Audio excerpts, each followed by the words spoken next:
international projects, such as LIGO, ITER, CERN, and many others which will come up in the future, including the Artemis 2 program, which we have just joined.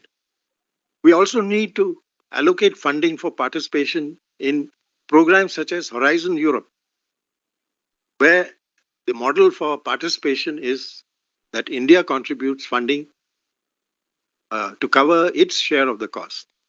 So this is something we need to engage in. Next point is that human resources are the key in science and technology. It is human brains which drive science and technology, above all, above everything else. So we are fortunate in India that we have some of the best young talent coming out of our institutions.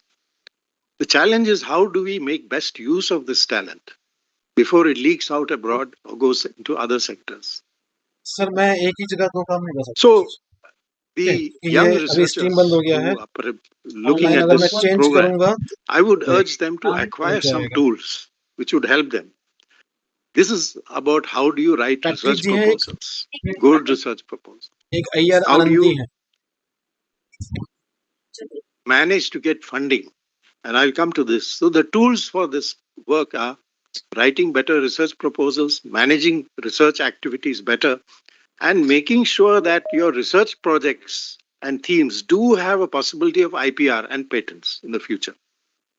For example, the Weizmann Institute, a research university in Israel, engages at an early stage its IPR division with research groups to make sure that the IPR aspect is kept in mind while research is being planned.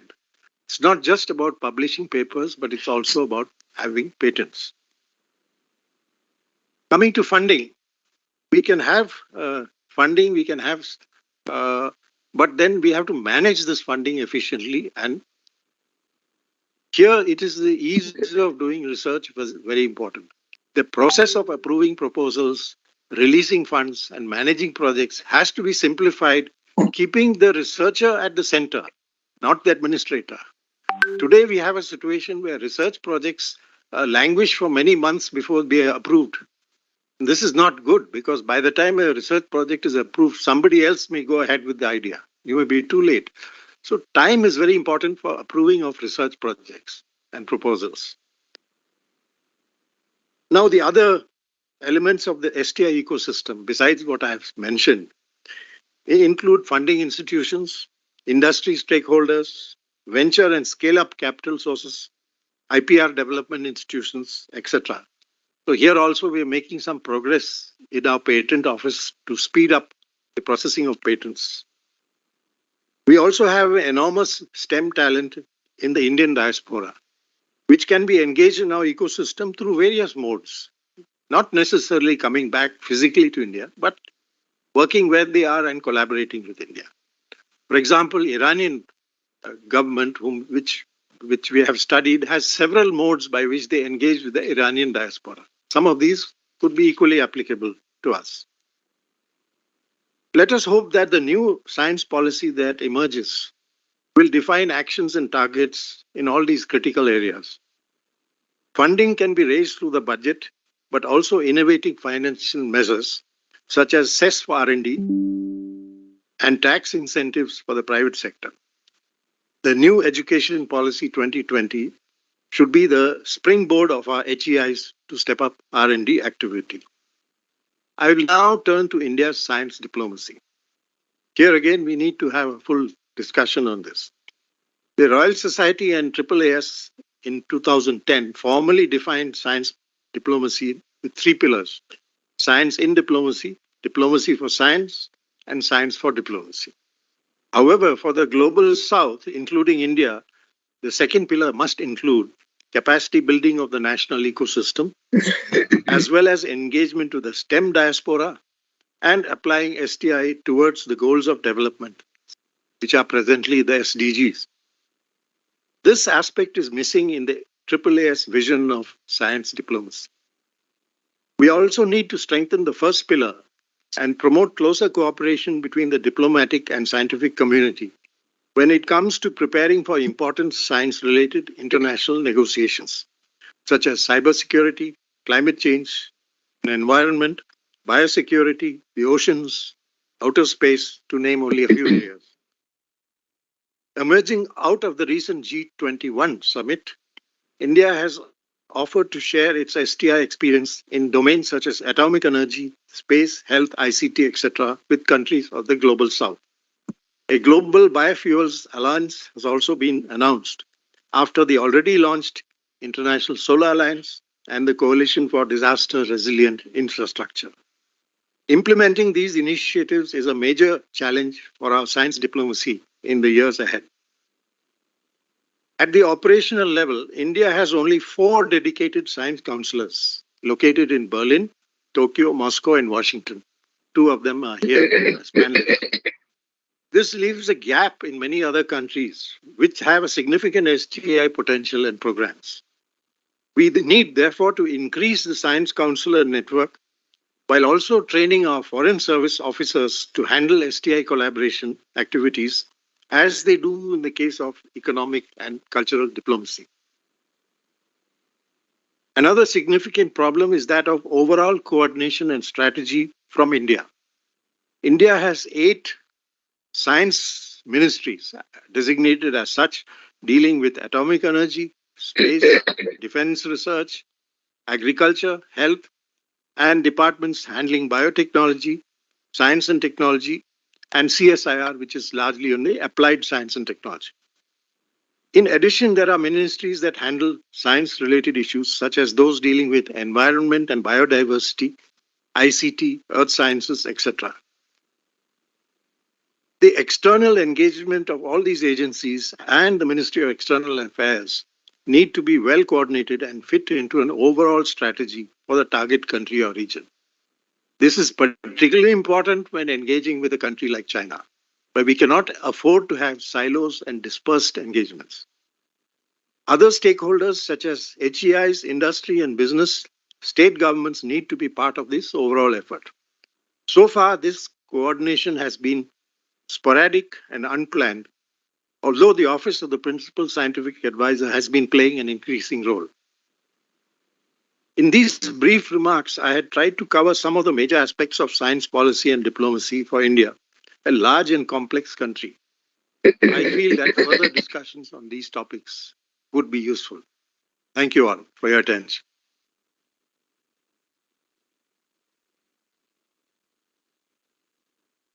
Thank you, Dr. Balakrishnan, for sharing your valuable insights on the India science policy, the need to strengthen the India's STI ecosystem by providing better infrastructure, increasing funding, by providing better higher educational institutes, best use of human resources, and much more.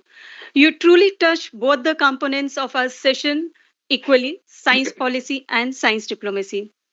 We once again extend our heartfelt gratitude for your generosity in sharing your knowledge. Thank you.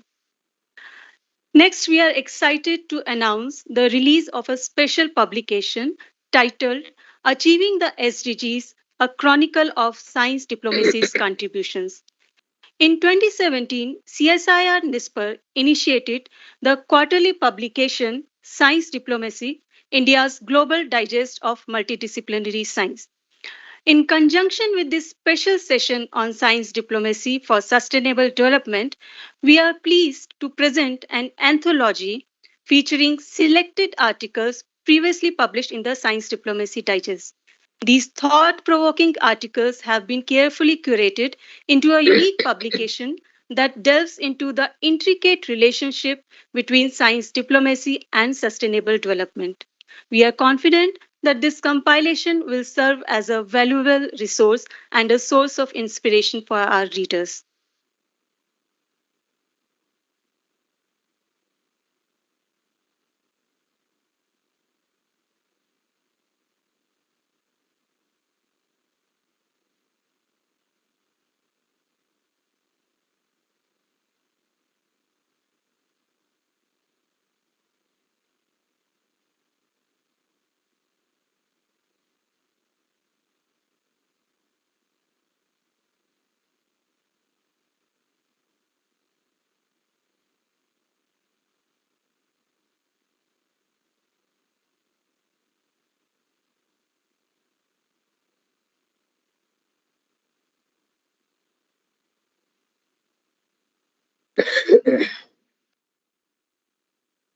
Thank you, everyone.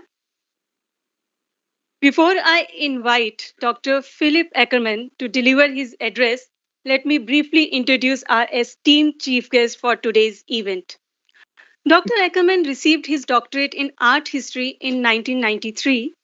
That same year, he joined the German Foreign Service. His international assignments have included roles in Rabat, Morocco, and New York, German mission to the UN. Notably, from 2006 to 2007, he led the German provincial reconstruction team in Afghanistan, and between 2007 and 2010, he served as a political counselor in New Delhi. From 2010 to 2014, he headed the Task Force Afghanistan Pakistan and was Deputy Special Representative for Afghanistan and Pakistan. His diplomatic experience also includes a stint as a deputy head of mission in Washington, D.C. from 2014 to 2016. Before his current role, he served as the Director General for Africa, Latin America, Near and Middle East at the Federal Foreign Office for 5 years. I would like to highlight another facet of Dr. Ackerman's remarkable personality. He is not just accomplished in his field, he has also ventured into learning Hindi. It all started it all started last year on September 14th, which by the way is Hindi Divas, and I couldn't contain my excitement when I saw a video he posted on X, formerly Twitter, where he extended his warm wishes for Hindi Divas this 14th September. Also, he expressed his feelings saying, Hindi एक बहुत सुंदर भाषा है लेकिन इसे सीखना थोड़ा नहीं ज्यादा मुश्किल है बहुत मुश्किल है बहुत मुश्किल है Dr. Ackerman has a special fondness for India's national fruit mango. The dance video in which he celebrated the Oscar victory for the song Natu Natu quickly gained widespread popularity. His endeavors, such as learning Hindi or celebrating Indian achievements, demonstrate a genuine and heartfelt connection that resonates with both his personal interests and diplomatic endeavors. So, we are indeed grateful for your gracious presence today. Now, let us have the pleasure of listening to Dr. Philip Ackerman.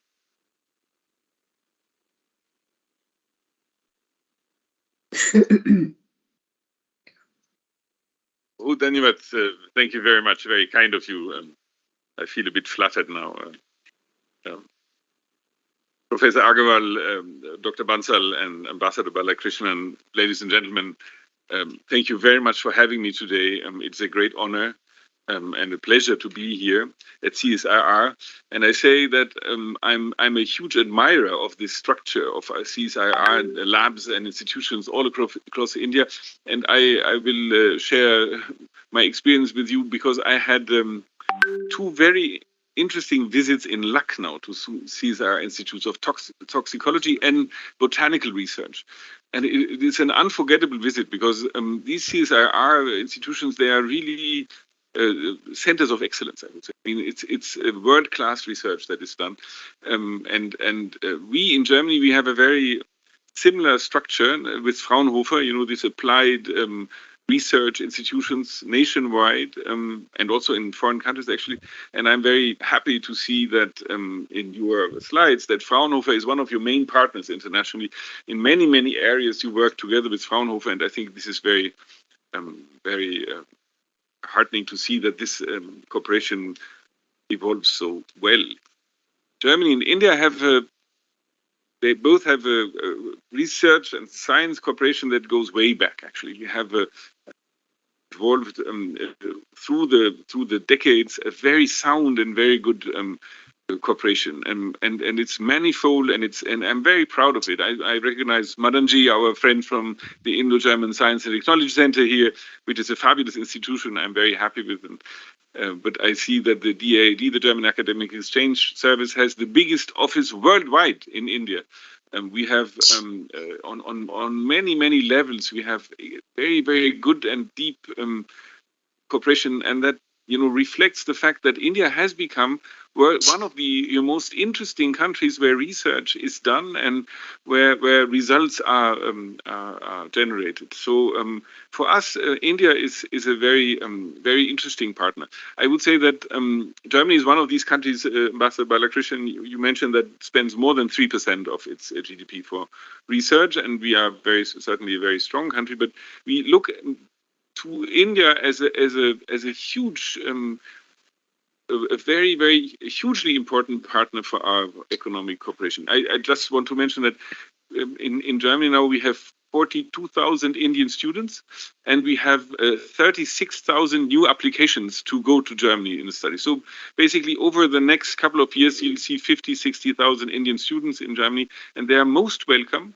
because they're good training from their universities when they go to Germany, and their dedication, their commitment, their brilliance is very valued and appreciated by the German universities. So the applications for Indian students for German universities is not a problem. They are looking very much forward to having them, and that's all part of this very dense and sophisticated and differentiated cooperation in the science and technology research area, where we usually have a unique cooperation, Germany and India. I'm very impressed and also convinced by the fact that there is one CSIR dealing with science communication and science diplomacy. And let me tell you why. We have all seen during the latest global crisis, which we tend to forget because it was so traumatizing that we don't want to think about it, namely COVID-19, where all our countries in one or the other way suffered enormously. That showed the world how vulnerable societies are, and how unforeseen shocks can come, and how important science is. Now, what we have seen is, on the one hand, very optimistically or very positively, how quickly science evolved. I just remind you on the vaccines. Like India was very quick with the vaccine. Germany too. We had a very BioNTech, Pfizer, with a German product. So you see how sound and how quick and how intelligently science and research can react to these shocks. But at the same time, and this is maybe at the same time, it's evenly important. There is a growing skepticism when it comes to research.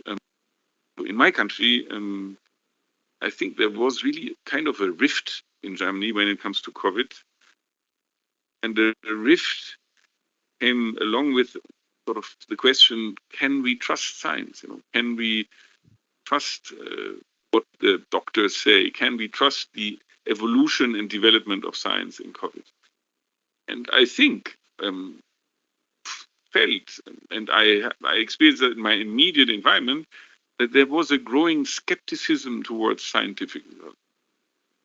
And COVID basically was like an accelerator of this skepticism. And in a polarized world in which we all live, in India like in Germany, polarization grows, aggression grows. The consensus in the middle is weaker than it used to be before. This skepticism should make us nervous, I would say. We should not be sort of promoting this skepticism. The skepticism is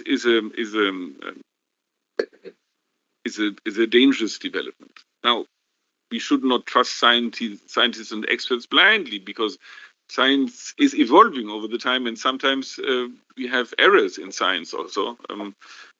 It is complex. It's scientific progress is never straight, and there are misconceptions at the beginning.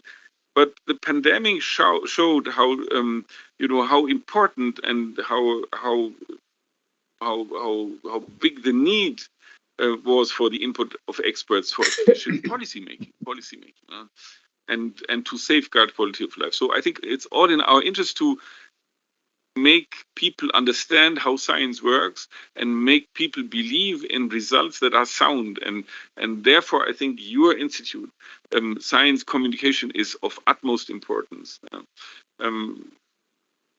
I think when we want our political systems pluralistic, democratic, inclusive as they are, if we want them to remain resilient and functional, we need the science communication so that the broader public can take up informed positions towards scientific solutions, scientific uncertainties and risks. That's very important.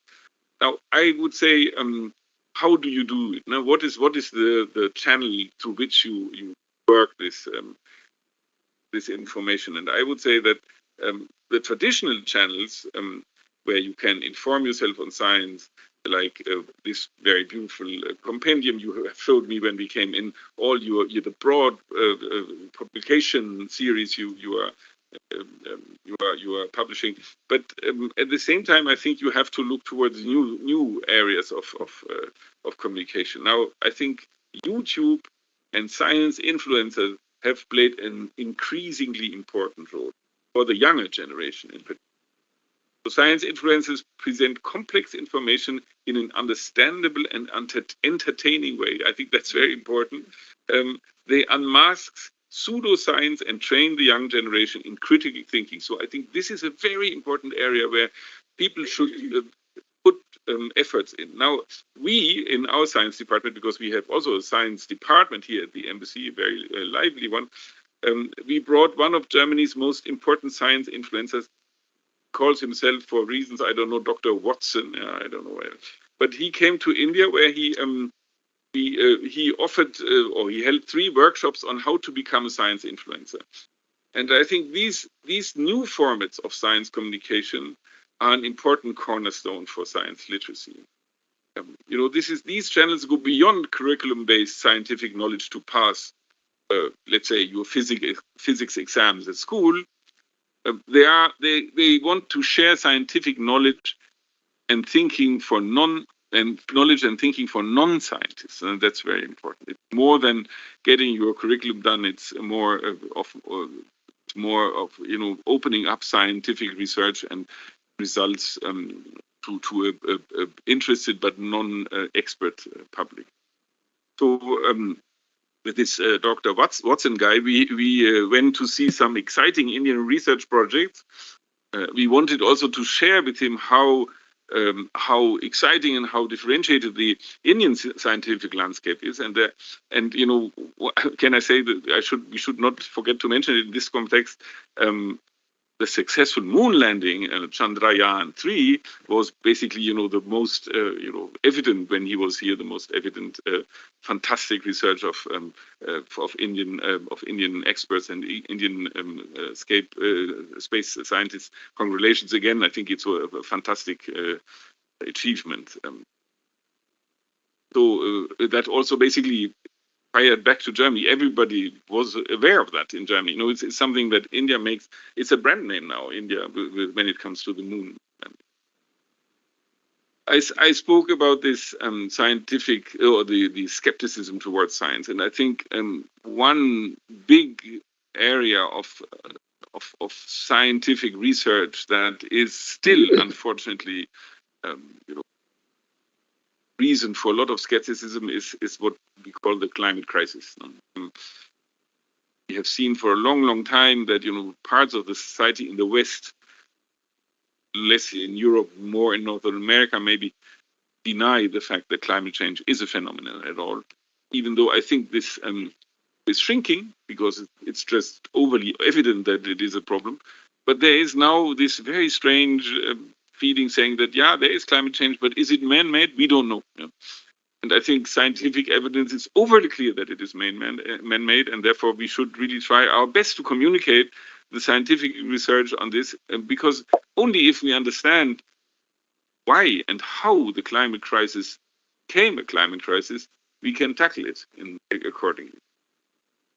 So we are in Germany, we are I'd say with a certain caution and modesty, but we are front runners when it comes to sustainable technology to mitigate the climate change.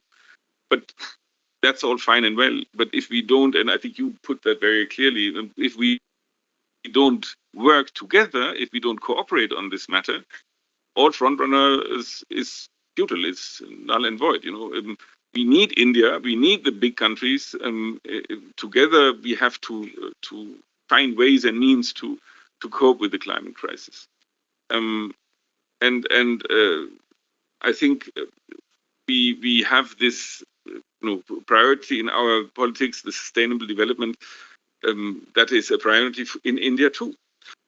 So we have strongly committed, both of our countries, to achieve the Sustainable Development Goals, the SDGs. We were talking about it here. You see the publication. We have had the G20 declaration, a huge success, where this is underlined again. But it's all good and well when you underline it and you put it out in declarations. What do you do? I mean, where is the beef? Where is what is your action? Now, Germany and India have concluded this partnership for green and sustainable development. It's a partnership that the Prime Minister and the Chancellor signed last year in May, and it's a very, very comprehensive partnership where we try to focus on future megatrends and global public good.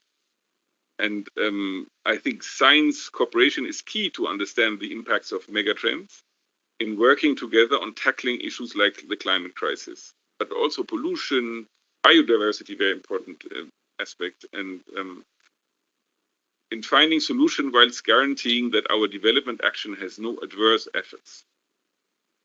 And I just want to mention a couple of these cooperation projects, both in urban and rural areas.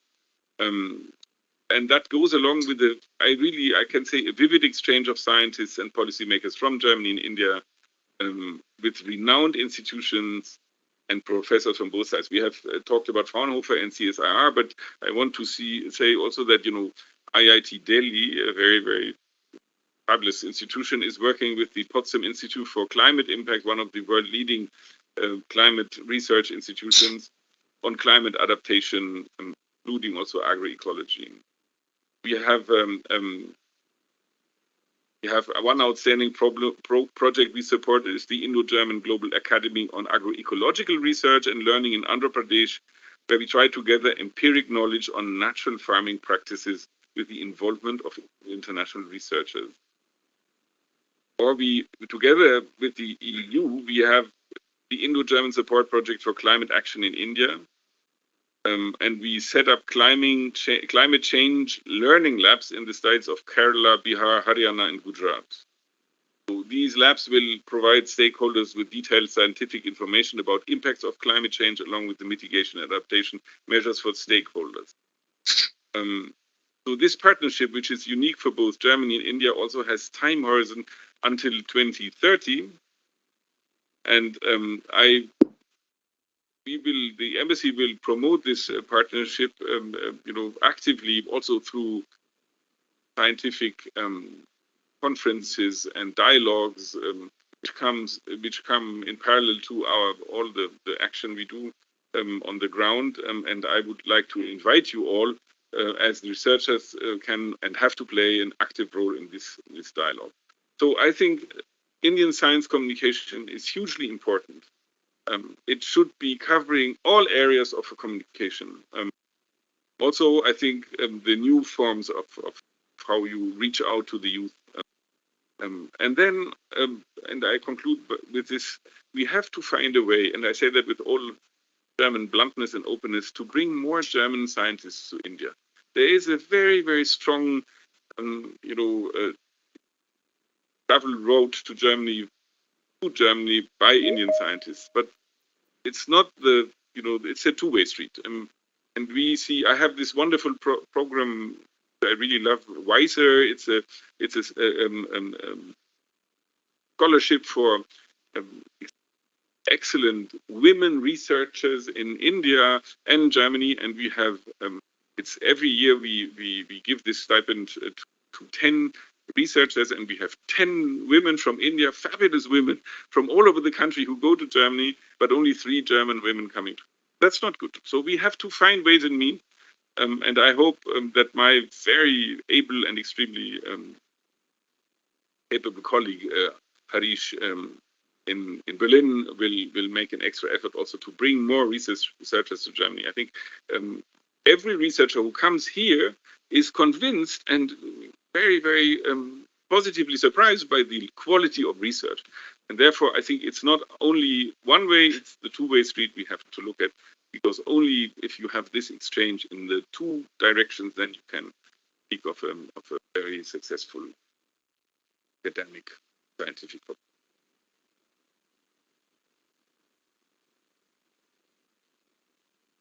Thank you so much, Dr. Ackerman. When you mentioned that last year there were 42 Indian students in Germany, I may add that with that number, actually India ranks first in terms of foreign students in Germany. But it's 42,000. Yes, 42,000. Okay, yeah. 42,000.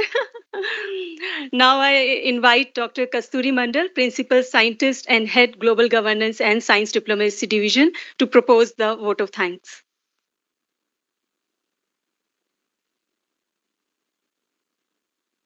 Thank you, Monica.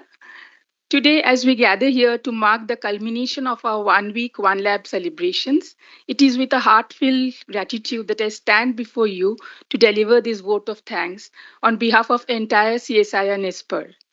First and foremost, we would like to express our deepest thankfulness to our chief guest, His Excellency Dr. Philip Ackerman, who has most kindly graced this valedictory event with his presence. Sir, your words of encouragement regarding the relevance of policymaking and science communication will be a source of inspiration for all of us. And we feel deeply honored that you have joined us today in this event. So you would be happy to know that we with IGSTC has been planning a workshop in Germany to spread this Indian S&T ecosystem for the German researchers, and we hope that it will be successful in due course.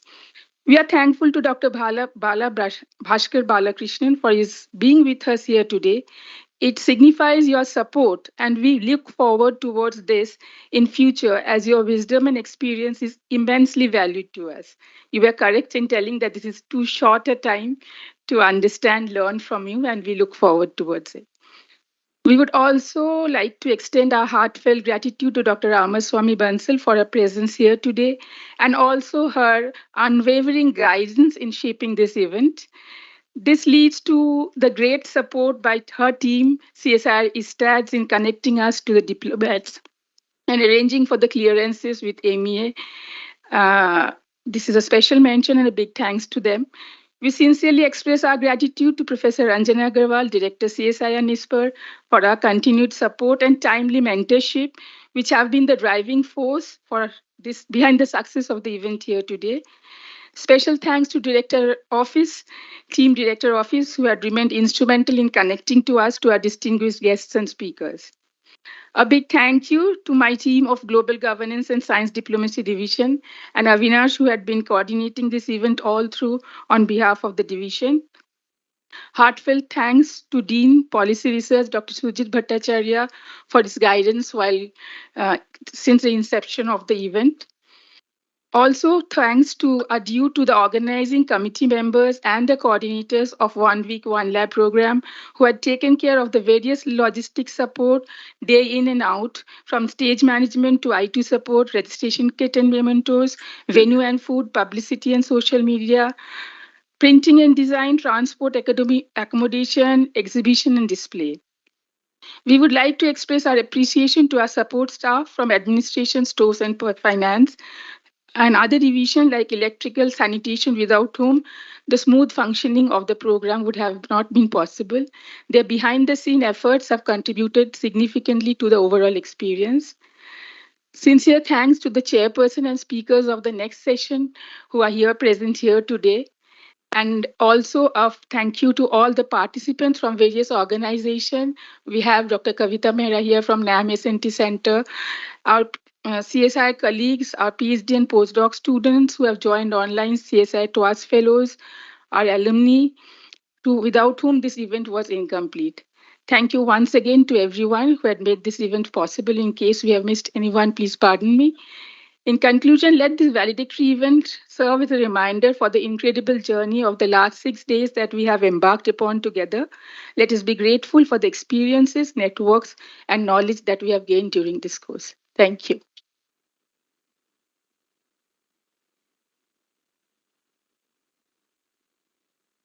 Thank you, Dr. Mandal. I may now invite all of you for a cup of high tea. But before that, I may request you to join us for a group photo outside. Thank you. Thank you so much, everyone.